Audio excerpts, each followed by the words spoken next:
families that never lost hope. Just a few months ago, authorities reopened the case of Janice Sanders, a Niles woman last seen in 1975. If they find her, law enforcement believes there's a strong possibility they'll also find a South Bend woman who disappeared in 1973. As the renewed efforts gain more traction, WSBT 22's Erica Finke reports a familiar face is back on Janice's case. Throughout the last several decades, Janice Sanders' case was picked up and dropped as leads went nowhere. But former Michigan State Police Detective Sergeant Thomas Travis never let it go. I spent more time, more effort on that case than I could ever tell you. It was complete consternation on my part. I could not get it together. I couldn't put it together. He was on the case from the very beginning, working with what was called the Berrien County Metro Felony Crime Unit. After Janice disappeared and her car was found abandoned in Niles, detectives on her case realized her ex-boyfriend, Gerald Libertowski, had been involved with another woman who went missing a couple years before, Janice Langs of South Bend. The two cases resembled each other so closely that it was pretty good information to us that he was probably the perpetrator and the killer of both girls.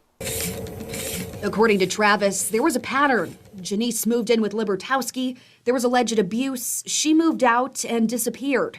He says the same happened with Janice, who moved in right after. Travis started working with South Bend detectives as they put together Janice's murder case, also charging him out of Michigan for Janice's murder. They were able to get Libertowski's former business partner, Myron Hunsberger, to testify, Myron claiming he knew Libertowski killed Janice, allegedly helping him cut up and bury her brand new car.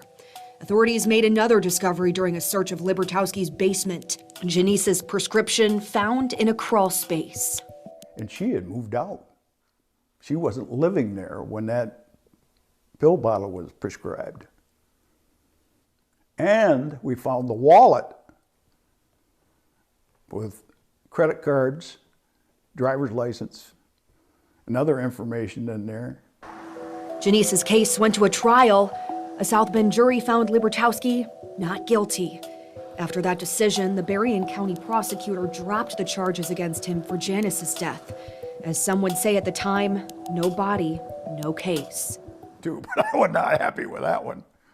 But anyway, we had a good circumstantial case, and no, he wouldn't go for it. But that's the reason that case is still open. Still open because Janice's disappearance never went to trial. Statistics show thousands of women go missing each year. That's a big reason why Travis and other retired detectives are dedicated to helping with cold cases. Now, add to that, how many of them had children? Not only that, they not only lost their mother, but at probably a very young age. It was a very traumatic loss. What do you think is different this time around looking at the Jan's cases? Equipment. That's what's different. That's what's going to make the difference if they find something. I got my fingers crossed. I hope they find it.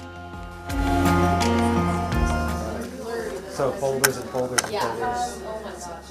Janice's kids, James and Dina, now in their 50s, have never seen their mom's case get this far. There's an entire team on these cases that have new faces looking at it. They have new technology they're able to utilize. They've solved cold cases. I mean, now is the time.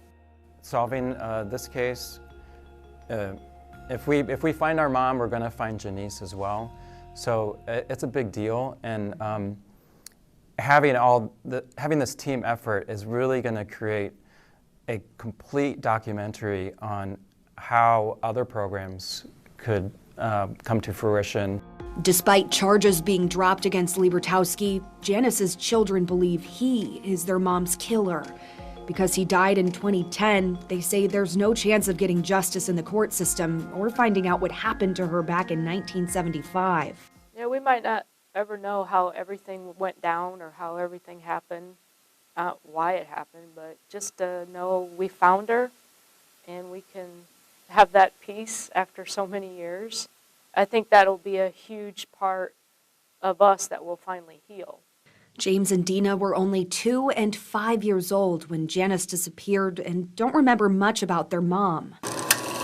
They want others in their situation to know closure can happen, even if it's 50 years in the making. Yeah.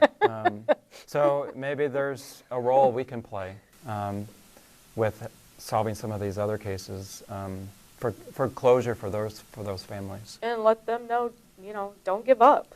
Because Yeah, we don't did. give up. We did give up Yeah, for a while. you do. And You do give up, and yeah, it's you- frustrating. Mhm.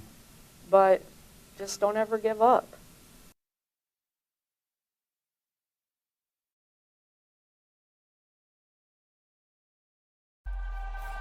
Uh.